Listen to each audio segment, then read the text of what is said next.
ထို့နောက်လူတိုင်းမယုံကြည်နိုင်လောက်အောင်မေးကြည့်နေစင်မှာပဲအံ့ဩစရာကောင်းတဲ့အရာတစ်ခုဖြစ်ပျက်ခဲ့ပါတယ်ထူထောင်ခံထားရတဲ့တန်တကားအိုကြီးဟာအချိန်တွေနောက်ပြန်လဲသွားသလိုမျိုးပဲတဖြည်းဖြည်းနဲ့ပြန်လဲချုံးမွေးလာပြီးကောက်ကွေးနေတဲ့တကားပေါင်တွေပါပြန်လဲဖြောင်းမှတ်သွားခဲ့ပါတယ်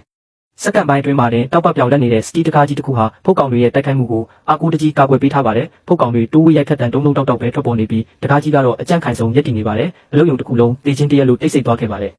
လူတိုင်းကကျွန်တော်ကိုစွန့်ပြီးမေးကြည့်နေကြပါတယ်မျက်နှာမှာအမာရွတ်တဲ့လူကတော့သူ့ရဲ့ကျူးသွားတဲ့လက်ကောက်ဝတ်တန်ရကိုတောင်လုံးဝမေ့သွားပြီးပါဆက်အဟောင်းသားဖြစ်နေပါတယ်သူကကျွန်တော်ကိုလက်ညှိုးထိုးပြီးမင်းရဲ့စွမ်းအားကအရာဝတ္ထုတွေကိုပြန်ပြင်ပေးနိုင်တာလားလို့ချစ်ငေါမေးရှာပါတယ်ကျွန်တော်ကတော့အကျိုးအကြောင်းရှင်းပြမနေတော့ပါဘူးလက်ကိုပြန်ရုပ်လိုက်ပြီးသူ့ကိုအေးဆက်ဆက်ပဲစိုက်ကြည့်လိုက်ပါတယ်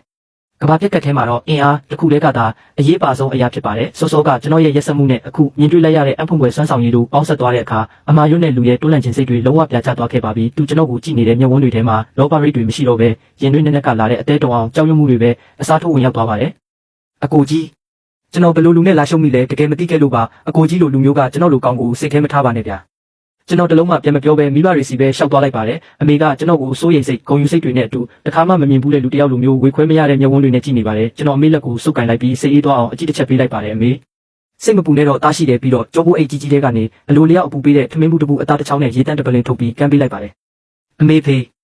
အရင်တစ်ခုစားလိုက်ဦးအစားတောက်နှံကချက်ချင်းဆိုသလိုပဲလူတိုင်းရဲ့အာယုံကိုဖန်ဆားသွားပါတယ်ဘလောက်တောင်ငတ်မွနေကြလဲမသိတဲ့အသက်ရှင်ကျန်ရည်သူတွေဟာအမေတို့လက်ထက်ကစားအစာတွေကိုတတွေးတုံမျိုးချရင်းမျောလင်းချက်မဲ့နေတဲ့မျက်ဝန်းတွေနဲ့စိုက်ကြည့်နေကြပါတယ်အမာရွတ်နဲ့လူနဲ့သူတပည့်တွေလည်းမျက်တောင်မခတ်တန်းငေးကြည့်နေကြပါတယ်အစားတောက်ကရွှေထက်တောင်တန်မိုးကြီးတဲ့ကဘာပြက်ကတ်ထဲမှာကျွန်တော်ရဲ့ပေါ်များများထုတ်ပေးနိုင်စွမ်းကတကားကြီးကိုပြန်ပြင်လိုက်တာထက်သူတို့ကိုပိုပြီးမြင့်တက်သွားစေပါတယ်အားလုံးပြီးသွားတဲ့အခါကျွန်တော်အမာရွတ်နဲ့လူဘက်ကိုလှည့်လိုက်ပြီးဒီနေ့ကစပြီးဒီနေရာကိုငါအုပ်ချုပ်မယ်လို့ပြောလိုက်ပါတယ်ကျွန်တော်အတန်ကမကျေပေမဲ့လူတိုင်းတိုင်းသားကြားလိုက်ရပါတယ်အမာရွတ်နဲ့လူရဲ့မျက်နှာတစ်ခုလုံးတုန်ခါသွားပါတယ်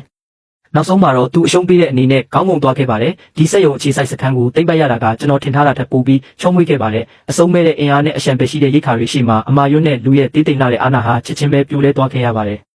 ဒီလိုကဘာပြက်ကတ်ထဲမှာကျွန်တော်သူတို့ကိုမောင်းမထုတ်ခဲ့ပါဘူးလူဆိုတာလဲအရင်မြင့်တစ်ခုပါပဲသူတို့ကိုကင်းဆောင်မှုနဲ့ဖုတ်ကောင်တွေကိုရှင်းလင်းဖို့တာဝန်ပေးလိုက်ပါတယ်အစားတောက်နဲ့ထောက်ပံ့ရေးပိုင်းကိုတော့ကျွန်တော်ကိုယ်တိုင်ပဲနေတိုင်းတာဝန်ယူပါတယ်အခန်းတစ်ခန်းထဲမှာကိုပိတ်ထားပြီးပစ္စည်းစည်းရင်းစစ်ဆေးကြအောင်ဆောင်ရင်အစားတောက်တွေကိုတက်နိုင်သမျှအမြန်ဆုံးထုတ်လုပ်ခဲ့ပါတယ်အခြေခံလူသုံးကုန်ပစ္စည်းတွေပြည့်စုံသွားတဲ့အခါမှာတော့လက်ဆက်တဲ့ရိတ်ခါတက်တာတွေဟာလူတိုင်းရဲ့ရှေ့မောက်ကိုတတိတန်းကြီးရောက်ရှိလာပါတယ်အဲ့ဒီအချိန်မှာတော့သူတို့ကျွန်တော်ကိုကြည့်တဲ့အကြည့်တိုင်းဟာကြောက်ရွံ့တေးမှုတက်ပဲဖြစ်နေပါတော့တယ်သူတို့အားလုံးကကျွန်တော်မှာပစ္စည်းအမြောက်များတူလောင်ထားနိုင်တဲ့ဟင်းလင်းပြင်စွမ်းရှိတယ်လို့ပဲထင်နေကြတာပါလုံလောက်တဲ့အစားတောက်နဲ့ဘေးကင်းတဲ့ခိုလုံရနေရလာတာမို့အသက်ရှင်ကြံရည်သူတွေဟာကျွန်တော်ရဲ့စီမံခန့်ခွဲမှုအောက်မှာတဖြည်းဖြည်းနဲ့အသက်ဝင်လန်းဆန်းလာကြပါတယ်စွန့်ပစ်ထားတဲ့စက်ရုံကြီးတစ်ခုလုံးဟာစနစ်တကျရှိလာခဲ့ပါပြီအဖေနဲ့အမေကလည်းကျွန်တော်ရဲ့ညာလက်ယုံတွေဖြစ်လာပြီးလူတွေကိုစီမံခန့်ခွဲဖို့နဲ့ရိတ်ခါတွေဝေငှပေးဖို့ကူညီပေးကြပါတယ်သူတို့ဟာတခြားလူတွေကြားထဲမှာမိမိကိုယ်ကိုယုံကြည်မှုနဲ့ဂုဏ်သိက္ခာတွေကိုပြန်လည်ရရှိသွားခဲ့ကြပါတယ်